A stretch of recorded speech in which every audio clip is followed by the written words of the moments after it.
Welcome to the class. आज हम आपसे इंग्लिश के टैग क्वेश्चंस के बारे में बात करेंगे। टैग क्वेश्चंस क्या होता है? टैग क्वेश्चंस एक खास प्रकार का स्ट्रक्चर है जो सेंटेंस के एंड में आता है। आपने सामान्य भाषा में भी सुना होगा कि टैग कर दिया, टैग कर लिया। उसका उसका मतलब ये होता है कहीं पर जोड़ देना, खासकर अंत में जोड़ देना। तो जब सेंटेंस के अंत में एक क्वेश्चन, छोटा सा क्वेश्चन जोड़ते हैं तो उसको टैग करना कहते हैं। इसीलिए इस तरह के सेंटेंसेस को टैग क्वेश्चंस कहते हैं। अब वो जब हम जोड़ते हैं सेंटेंस के अंत में तो वो क्वेश्चन होता है, इसलिए उस छोटे से सेंटेंस को टैग क्वेश्चन कहते हैं। टैग क्वेश्चन का अंग्रेजी सीखने में बड़ा इम्पोर्टेंट योगदान है, बड़ा ही महत्व है। हम इस चीज़ को सीखकर और उसको अपनी बोलचाल के दौरान लाकर, मतलब जब हम अंग्रेजी बोलें तो टैग क्वेश्चंस का यूज़ कर सकें, इससे अंग्रेजी का स्वरूप बदल जाता है। आप अच्छा साउंड करते हैं और आपको लोग सीरियसली लेते हैं, आप इम्प्रेसिव साउंड करते हैं। मैं आपको बताऊंगा कि बिना टैग के भी अंग्रेजी लोग कैसे बोलते हैं। खासकर हमारे देश में कुछ लोग बिना टैग के भी बोलते हैं। वो हमारी अपनी प्रकार की अंग्रेजी है, उसमें कोई बहुत बड़ी प्रॉब्लम नहीं है। लेकिन अगर हम प्रॉपर तरीके से टैग क्वेश्चंस का यूज़ करके अगर अंग्रेजी बोलें और अंग्रेजी लिखें तो उससे अच्छा साउंड होता है और काफ़ी अच्छा होता है। और ऐसा करने के लिए इस चीज़ की जानकारी होना ज़रूरी है। तो आज हम आपसे उसी जानकारी के बारे में बात करेंगे। टैग क्वेश्चंस, आप पहले ये देखिए कि एक डिक्लेरेटिव सेंटेंस का स्वरूप कैसा होता है। एक डिक्लेरेटिव सेंटेंस है, उसमें एक सब्जेक्ट होता है और एक प्रेडिकेट होता है। ये बात एक सेंटेंस के बारे में जान लेना बहुत ही ज़रूरी है कि सेंटेंस के दो इम्पॉर्टेंट पार्ट होते हैं, एक है सब्जेक्ट और एक है प्रेडिकेट। इन दोनों के बिना और इन दोनों को जोड़ने वाली चीज़ों के बिना सेंटेंस बन नहीं सकता, चाहे वो छोटा से छोटा सेंटेंस हो या बड़ा से बड़ा सेंटेंस हो। और लैंग्वेज के न्यूएंसेस को समझने के लिए हम लोग शुरू से इस बात की कोशिश करते रहे हैं कि सेंटेंस कैसे बनता है, ये हम सीख लें, क्योंकि उससे हमारे सेंटेंसेस अनग्रामेटिकल नहीं होंगे। और जब हम बोलते हैं और लिखते हैं और ग्रामेटिकल सेंटेंसेस को लिखेंगे तो अच्छा लगता है। तो अब देखिए कि सेंटेंस के दो पार्ट हैं, सब्जेक्ट और प्रेडिकेट। प्रेडिकेट में क्या होता है, वर्ब्स होते हैं और उसके ऑब्जेक्ट्स हो भी सकते हैं और नहीं भी हो सकते। मतलब अगर वर्ब ट्रांजिटिव है तो ऑब्जेक्ट होगा और इंट्रांजिटिव है तो ऑब्जेक्ट नहीं होगा। और उसके बाद एडजंक्ट्स होते हैं जो हो भी सकते हैं और नहीं भी हो सकते हैं, लेकिन कुछ इंट्रांजिटिव वर्ब्स में एडजंक्ट्स निश्चित रूप से होते हैं। ये एक सेंटेंस का स्वरूप हुआ, ये एक स्ट्रक्चर ऑफ सेंटेंस है। अब आप देखिए कि उसमें भी दो तरह के सेंटेंसेस होते हैं। एक होते हैं, सेंटेंस कई प्रकार के हो सकते हैं, लेकिन मैं दो तरह के बारे में आपको बताता हूँ। एक होता है अफर्मेटिव सेंटेंस जो डिक्लेरेटिव सेंटेंस है, और दूसरा होता है नेगेटिव सेंटेंस। अफर्मेटिव सेंटेंस और नेगेटिव सेंटेंस डिक्लेरेटिव सेंटेंस के दो पार्ट हैं। और डिक्लेरेटिव क्वेश्चंस और तरह तरह के सेंटेंसेस होते हैं। वो याद करना बहुत ज़रूरी नहीं है, ज़रूरी इस बात की है कि हम वो समझें डिक्लेरेटिव सेंटेंस होता क्या है, नेगेटिव सेंटेंस होता क्या है। आप इन सेंटेंसेस को देखिए। आई know what I am doing, ये एक कॉम्प्लेक्स सेंटेंस है, लेकिन एक डिक्लेरेटिव सेंटेंस है। इसमें सब्जेक्ट है, प्रेडिकेट में वर्ब है और वर्ब के साथ उसका ऑब्जेक्ट है। They have had food, declarative sentence है। Raju confirmed that he will be joining the discussion, declarative sentence है। Raju was going to speak with his friends, बिल्कुल डिक्लेरेटिव सेंटेंस है। कुछ लंबे हैं, कुछ छोटे हैं, कुछ सिंपल सेंटेंसेस हैं, कुछ कॉम्प्लेक्स सेंटेंसेस हैं, लेकिन सारे के सारे डिक्लेरेटिव सेंटेंसेस हैं। अब आप नेगेटिव सेंटेंसेस को देखिए। हमने कोशिश की है इन्हीं सेंटेंसेस का नेगेटिव काउंटर पार्ट आपको देकर दिखाऊं। देखिए, I don't know what I am doing. यहां देखिए, ये प्रेजेंट टेंस में था, और जब भी कोई सेंटेंस नेगेटिव बनता है तो नेगेटिव वर्ड जहां पर आता है उसके पहले टेंस वर्ब से अलग होकर नेगेटिव के पहले आ जाता है। सुनने में थोड़ा अजीब लग सकता है, लेकिन ध्यान से सेंटेंस को देखिए, समझ में आएगी बात। ये देखिए, ये सेंटेंस देखिए, I don't know what I am doing. Affirmative sentence क्या था? I know what I am doing. हम ऐसे नहीं कह सकते कि I not know what I am doing. Not तो अंग्रेजी में नहीं होता है ना, सिंपल नेगेटिव है, लेकिन हम सीधा सीधा उसका प्रयोग नहीं कर सकते। हम ये नहीं कहते हैं कि I not know what I am doing. हमको कहना होता है I do not know what I am doing. अब यहां क्या हो रहा है? डू क्या कर रहा है? डू प्रेजेंट टेंस का मार्कर है, ये नेगेटिव के पहले आ गया। इसका मतलब है जो वर्ब नो था उसके अंदर इनविजिबल तरीके से टेंस समाहित था, उसमें से वो निकलकर बाहर चला गया। चूंकि वो इनविजिबल था तो दिखेगा नहीं, और फिर डू के फॉर्म में प्रेजेंट टेंस आया, फिर निगेशन आया, और फिर वर्ब आता है। इस चीज को अगर आप पास्ट टेंस के सेंटेंसेस में देखेंगे तो बहुत ही अच्छी तरह से दिखेगा। मतलब मैं आपको दिखाता हूं, आप ऐसे देखिए। अगर हम इसी सेंटेंस को कहें, आई न्यू जॉन, मैं छोटा सेंटेंस लेता हूं। अब आप इसको नेगेटिव करके देखिए, क्या होता है? I did not know John. यहां देखिए, इस वर्ब में ये क्या है? Know plus past. यहां देखिए, ये नो रह गया, और जो ये पास्ट वाला पार्ट था वो यहां आ गया। तो ये पास्ट टेंस में साफ साफ दिखता है, और उसके बाद ही नहीं आ सकता है। मतलब नेगेटिव सेंटेंस बनने के लिए टेंस को नेगेटिव सेंटेंस के पहले आना जरूरी है। अब कोई ये सवाल पूछ सकता है कि हमारे पास एक सेंटेंस है यहां, इसको देखिए, Raju was going to speak with his friends. इस सेंटेंस का नेगेटिव कैसे बनेगा? Raju was not going to speak with his friends. ये देखिए, नहीं आया। यहां भी टेंस मार्कर नेगेशन के पहले है। तो वॉज अपने आप में एक फुल पास्ट टेंस मार्कर है, एक वर्ब भी है। इसको हम हेल्पिंग वर्ब भी कहते हैं, इसको हम कभी ऑक्सिलरी वर्ब भी कहते हैं, क्योंकि ये कंप्लीट वर्ब नहीं है।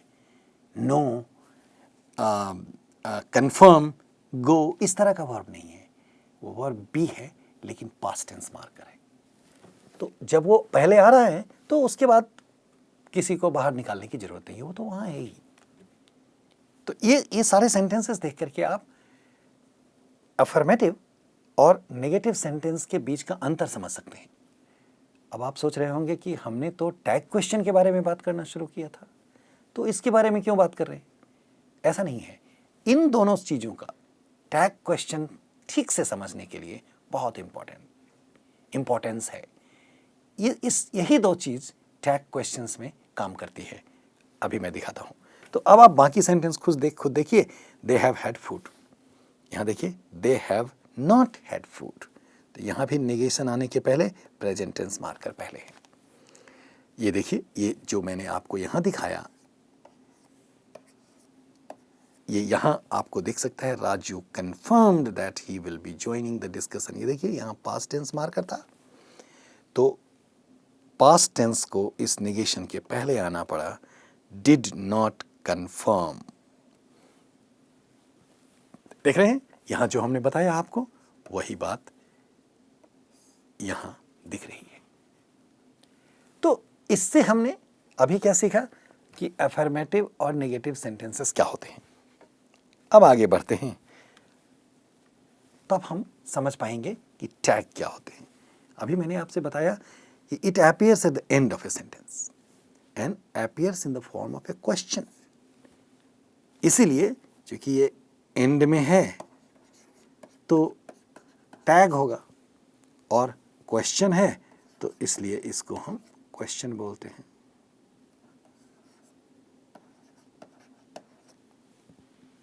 अब देखिए ये कैसे काम करता है। इसको, इस सेंटेंस को पढ़िए, यू स्पीक इंग्लिश। ये एक सिंपल डिक्लेरेटिव सेंटेंस है। इसके अंत में टैग क्वेश्चन लगा हुआ है, कॉमा दे करके, डोंट यू। अब पहले आप सिर्फ पढ़ कर देखिए, you speak English don't you, ये टैग क्वेश्चन है। You do not speak English do you.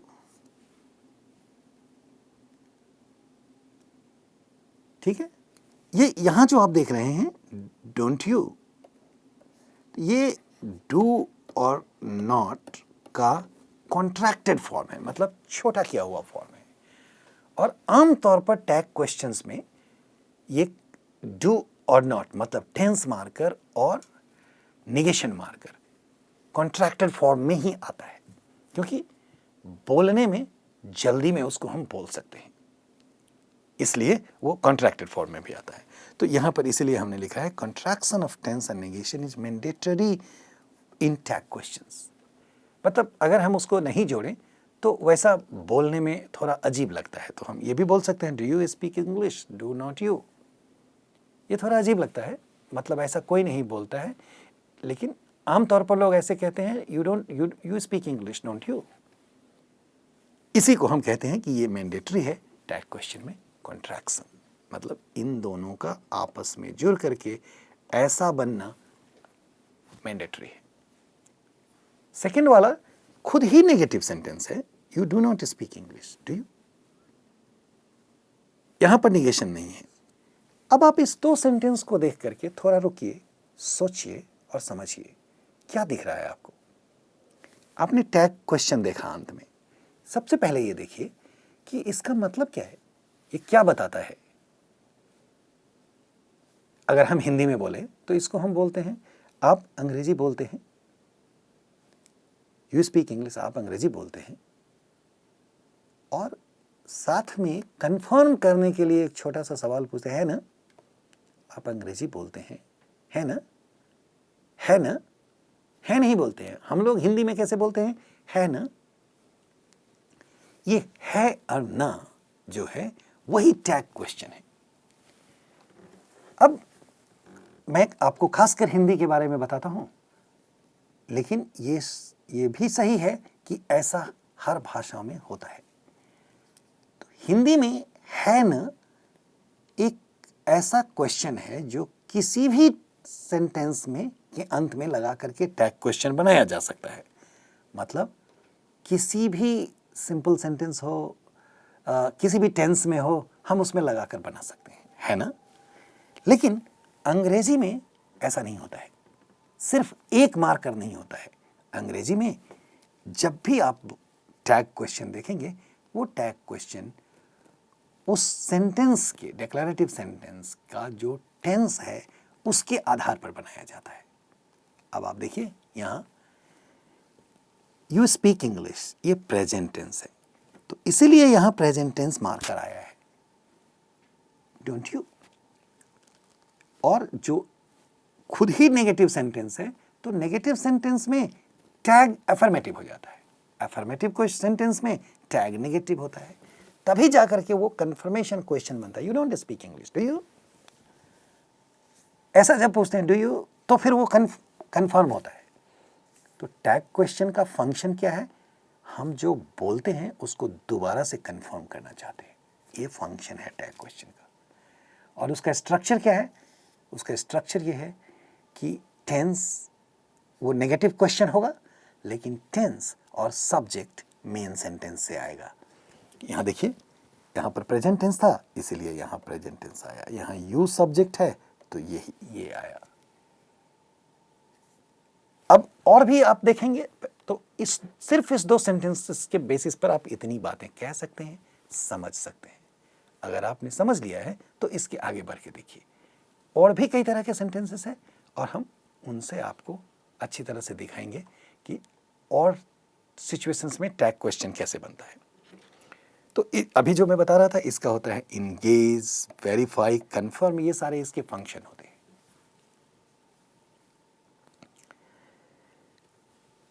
हमारे यहाँ हम बोलते हैं हिंदी में है ना, ये क्वेश्चन होता है। तो कोई भी सेंटेंस बोलते हैं, आप आ रहे हैं, आ रहे हैं ना, है ना, छोटा कर आ रहे हैं ना, और छोटा करके भी बोलते हैं, है सिर्फ है ना भी बोल सकते हैं। या कभी कभी क्या होता है कि हम ये भी बोलते हैं, राइट।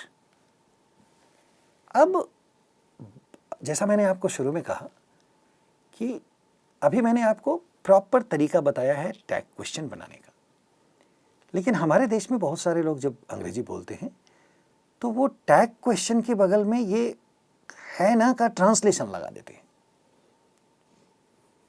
वो ये भी बोलते हैं, you speak English isn't it. ये इजंट इट है ना का अंग्रेजी ट्रांसलेशन है। और कुछ लोग तो और भी अच्छा करते हैं कि वो सिर्फ ऐसे इससे काम चला लेते हैं, right, you speak English, right. ये सब हमारे तरीके हैं, मतलब हमारे देश में अंग्रेजी बोलने के तरीके हैं। तो मैं ये बताना चाहता हूं आपसे कि जब हम बोलते हैं तो वो, और हमारे देश में बोलते हैं तो ये हमारी अंग्रेजी है, तो ये कोई बहुत बड़ी परेशानी की बात नहीं है। लोग उसका मीनिंग समझते हैं, लोग जानते हैं कि आप क्या कहना चाहते हैं। और जब बहुत सारे लोग ऐसा बोलते हैं तो वो उसमें कुछ शर्माने की बात नहीं है, ऐसा नहीं है कि वो गलत है। लेकिन सीखने के क्रम में जब हम अंग्रेजी सीख रहे हैं तो हम क्यों ना ठीक से सीख लें, जैसा सभी बोलते हैं। तो अगर हम ठीक वाला पैटर्न प्रैक्टिस करने लगे और वैसा हम मतलब अपनी आदत बना लें तो हमारी अंग्रेजी बहुत ही इंप्रेसिव साउंड करेगी।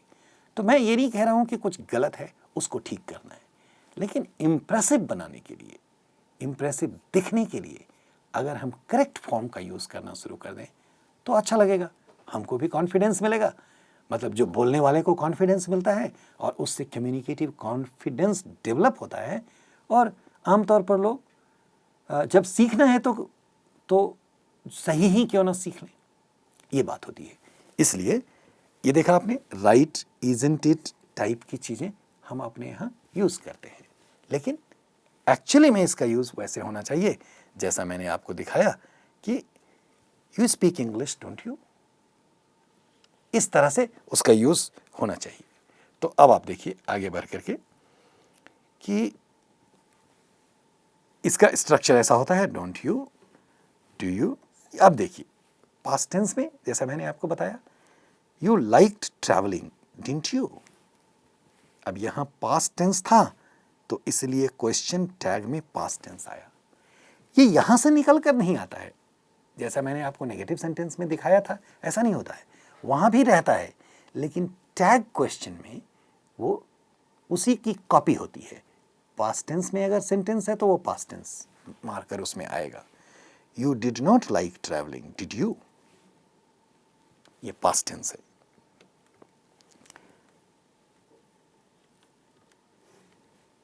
अब आप और सेंटेंसेस देखिए, do you know the consequence, you don't know the consequence do you. यहां देखिए ये प्रेजेंट टेंस है और नेगेटिव सेंटेंस है, इसलिए यहां पर अफर्मेटिव टैग है। He is devastated with the outcome isn't he. यहां पर क्या था, इज है, प्रेजेंट टेंस मार्कर है, तो ये यहां आया इजंट, ये इसका कॉन्ट्रैक्टर इज, और नॉट का कॉन्ट्रैक्शन है, और ही सब्जेक्ट था यहां। इसी तरह से आप देखेंगे कि जब ही है, he rushed so fast, he rushed as fast as he could didn't he.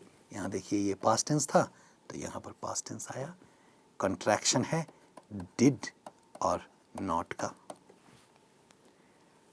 whenever we play chess, Raju beats me. Whenever we play chess, Raju beats me. यहां देखिए, आपको दिखाने के लिए ये हमने रखा है, ये कॉमा है, ये मेन सेंटेंस यहाँ है प्रेजेंट टेंस, बीट्स मी प्रेजेंट टेंस है, तो ये देखिए यहाँ प्रेजेंट टेंस मार्कर आया,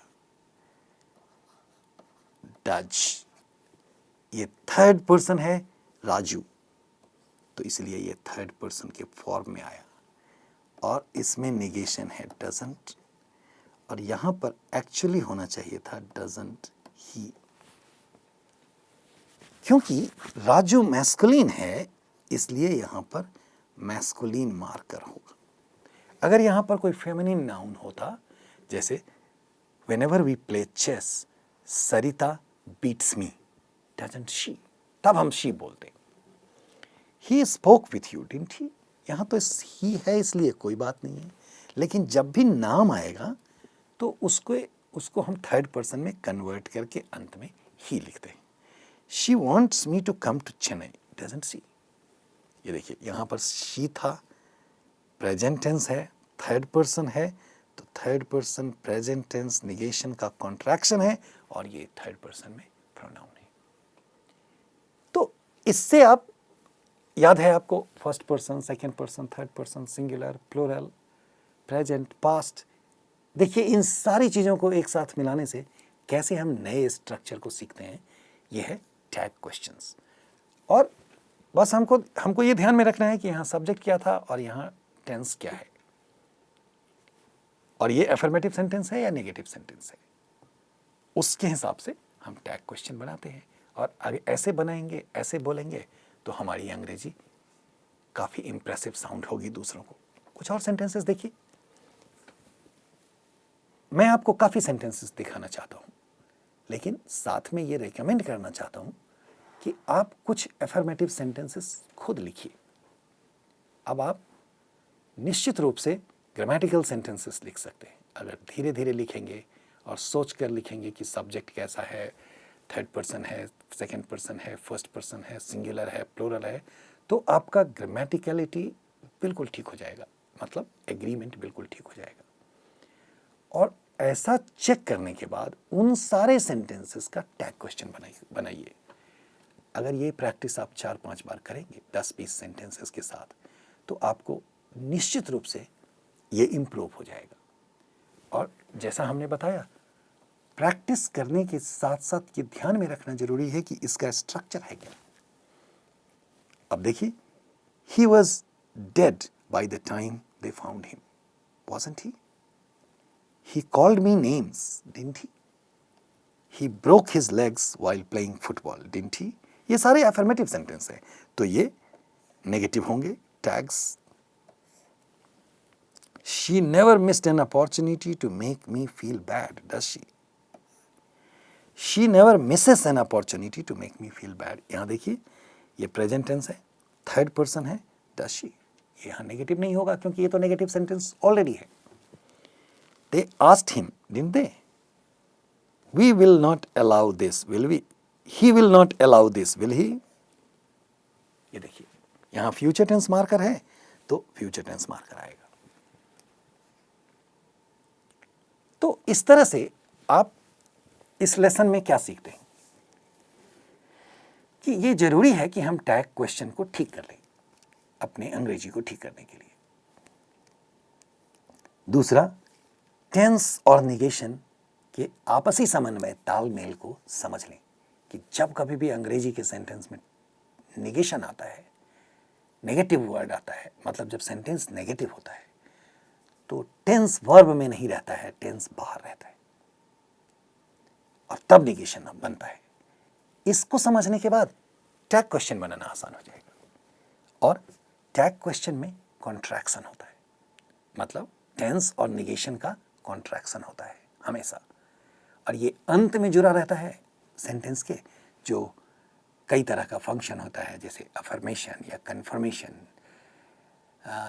इस तरह के फंक्शंस के लिए हम टैग क्वेश्चन का यूज़ करते हैं और अंत में क्वेश्चन मार्क लगाते हैं। इसी को हम टैग क्वेश्चन कहते हैं। मुझे उम्मीद है आपको ये स्ट्रक्चर समझ में आया होगा, आप कुछ सीख सकें, और we would like it from you if you let us know your feedback on these things. And also do make sure that you do some practices to improve your own English, and your once you improve your English, you sound impressive. That must be a motivation for you. After all, who doesn't want to sound impressive? And finally, until we meet next time, thank you so much for listening to me. Take care.